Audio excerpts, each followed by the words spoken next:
What is creativity? No idea, but I feel irrationally confident in judging it. Some of the more eagle-eyed viewers will notice that there are only 4 categories this time. It just seemed strange to put someone in the highly unlikely category for creativity. Let's start with Isfjs. So creativity is not something I naturally associate with Isfjs. They are underrated when it comes to their analytical abilities and emotional intelligence. Infjs often get the credit for that kind of thing, but I think that Isfjs are right up there with them. When it comes to creativity specifically though, I don't think this is that much of a common thing with Isfjs. I can already see the comments of any type that I put lower down on this list, telling me how creative they are. Obviously, this is not a fixed rule by any means. Anyone can be creative. But more importantly, life is abundant and you don't actually need to be creative. I don't consider myself to be creative and I spend most of my time creating things. So there are plenty of other ways to achieve that end. I'm going to go with unlikely for Isfjs. Okay, let's do Estj next. This might be an unexpected one. Estjs have extroverted intuition as their 3rd slot function, so it's something they love to satisfy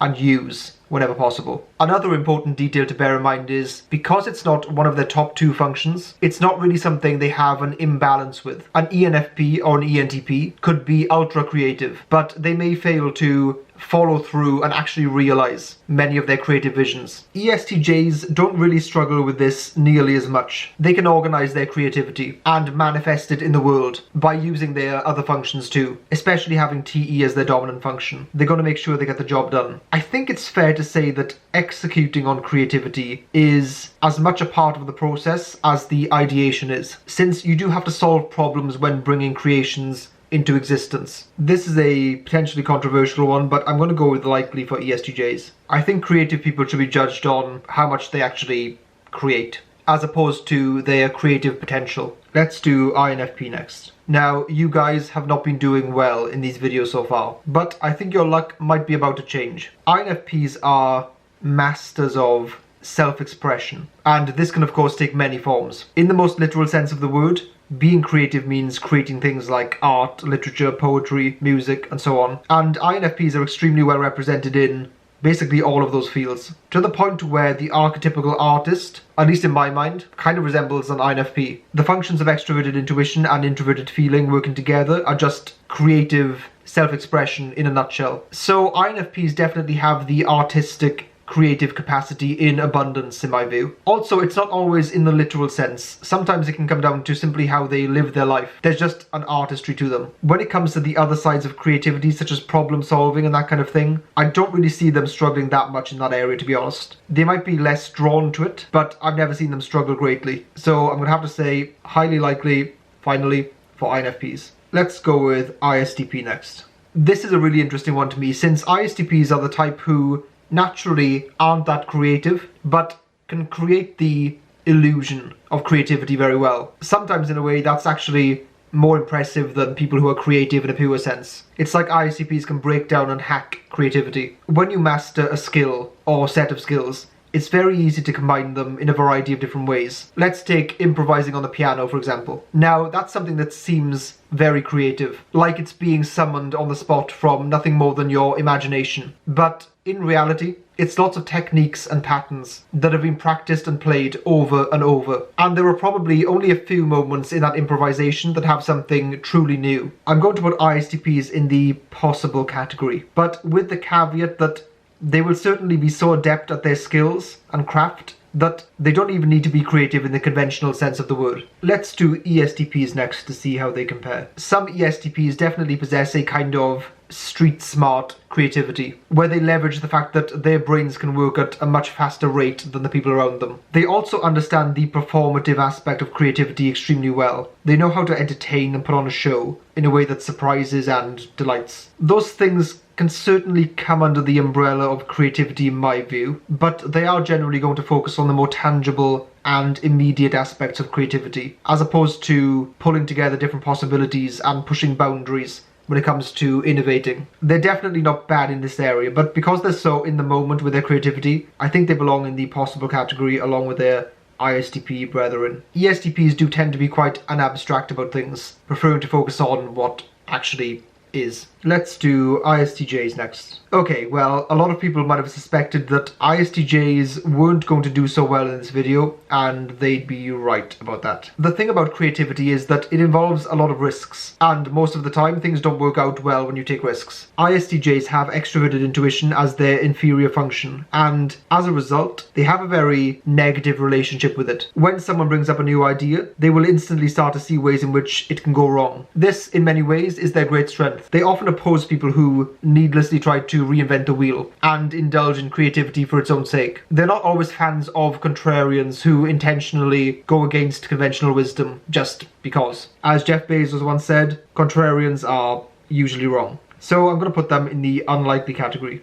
Let's do Intps next. So my gut reaction is that they have to be in one of the top 2 tiers. But I'm not convinced it should be the top tier for some reason. They are undoubtedly creative, and often yes for its own sake, but when I compare them to Infps, who would create to express themselves, Intps are more likely to use creativity in service of something, like solving a problem, sometimes literally by solving puzzles, but also in their careers or spare time, making creative and intuitive leaps ultimately to break down, analyse, and understand the world. When you compare them to Intps, there is definitely a noticeable difference where Intps prioritize getting down to the truth of things rather than ideating endlessly. I'm going to put them in highly likely, but in reality they should be on this line here. Maybe I should make like an in-between tier. Let's do Infj next. I'm not sure what the general opinion is of Infjs and creativity, but to me they're obviously going to be high up on a list of this kind. Their creativity is going to manifest most when it comes to people. They understand human motivations very well, which opens up many opportunities for them, sometimes unexpected ones, and ones that they don't even realize themselves. For example, I think the Infj's natural skill set lends itself very well to being in business or an entrepreneur. Like I said in a previous video, if they can get to grips with some of the more difficult aspects of those careers, then they can become quite amazing at them. I can see them being well-rounded when it comes to creativity. Strong intuition, ability to think abstractly, strong with being analytical, and just great with people too. Therefore, I'm going to put them in highly likely. Let's do Enfjs next, just to see how they compare. This is something of a tricky one for me. There's no reason why they'd be uncreative, which is one of the reasons why there are only 4 tiers on this, because it's something that's accessible to everyone. Like Enfjs, their interpersonal abilities are certainly a kind of creativity, often an overlooked one in fact, so their function stack is well suited to being creative. I think the difficulty with Enfjs is that they don't need to be creative in the way that some other types do. For some types, their way of life is a creative one, whereas Enfjs can enjoy life without that having to play a big part. Having second slot ni, demonstrative ne is a strong combo though. Not sure why I'm in such a nice mood today, but I'm going to put Enfjs in likely. Though in reality they might be more here, or even just in here. Let's look at Esfj. There's a level of selfishness that can come with creativity. It's often, not always, but often something that requires you to carve out lots of time and work in an isolated way. Like everything, it has a compromise that comes with it. Probably a compromise that Esfjs are not going to be attracted to. Now, in the past I've said that both Estjs and Esfjs have third slot ne, which is very overlooked, and they are more creative than people give them credit for. One thing I've seen with Esfjs is that they can surprise people with their creativity, because it's something they don't indulge in very much. Hence why people are surprised. At least in my experience, they're often extremely witty and can be real wordsmiths. Nonetheless, I don't usually see them leaning into that side of life as much as other types, so I'm going to go with possible.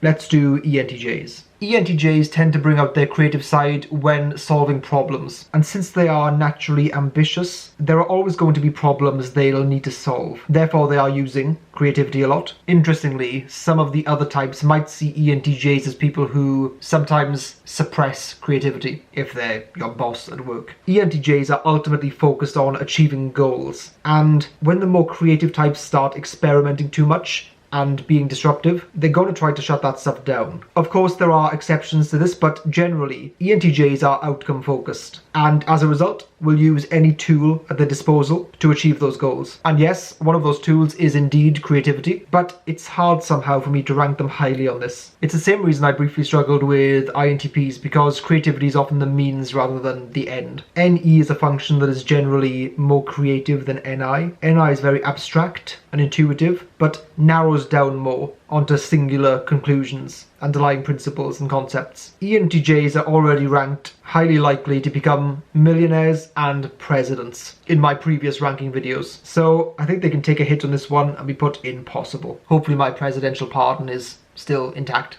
Let's do ISFP. Like ISTPs, they can be very good at performing skills, especially artistic ones. Maybe I'm slightly biased on my own opinions on things like playing instruments, because I see them more as a science than a creative pursuit, at least in the conventional sense of that phrase. Also, I don't personally play music as a form of self-expression, whereas ISFPs typically would, so that's certainly a big difference. Having blind spot NE will limit them in the way their creativity comes out. They're going to be more singular in the things they make, which on the other hand makes them a bit more decisive in that area. This might be a controversial one from me, but that being said, a lot of my choices so far have been pretty obvious, I think. Am I really going to put ESTJs above ISFPs on the creativity scale? No, I don't think that makes sense. There is a reason ISFPs are nicknamed the artist, although this often misses big parts of their personality, such as the fact that they're not always meek and mild. They can be very passionate and even fiery. Plus, they have a strong physical presence, which people often overlook. As a result, they tend to be naturally good at many sports. They understand aesthetics and design very well, both appreciating them and creating them. So let's put them in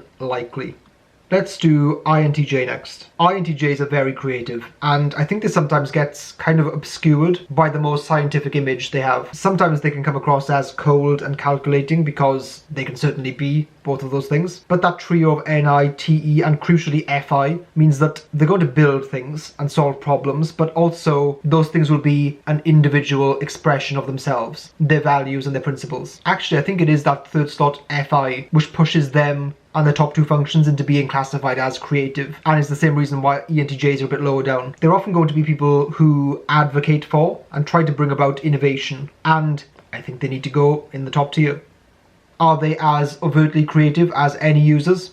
No, but I think in their own way, they're at the same level. Let's do ESFP. There is this dichotomy you can make between consumers and producers. Some people fall into just one category and some can blend both. I think ESFPs very much fall into the consumer category. They want to experience life. They're more likely to be the person who inspires the creation of a character in a book as opposed to writing them. For some reason, people, often intuitives, don't see the wisdom in the ESFP approach to life, which is something along the lines of life is meant to be lived. By no means is that a zero-sum game where you can't do both, but it is harder to create when you're more focused on experiencing things. Paying attention to one thing takes time and effort away from another. Again, could put them in unlikely, but you know, let's be nice to the one ESFP who's watching. Okay, let's do ENFP next. This is a fairly easy one to assess in my view. It's not even a case of whether they're creative, but rather can they make their creativity work for them. They can be creative in many different domains. Pretty much all the ENFPs I know are creative in some fashion, often multiple. I don't know if there's much to say on this issue, but their third slot TE is also very helpful. When they can kick themselves into gear, they can get a lot of stuff done. Like INFPs, they're masters of self-expression with that NE and FI. Like I've said in a previous video, they can be creative powerhouses when they want to be. So,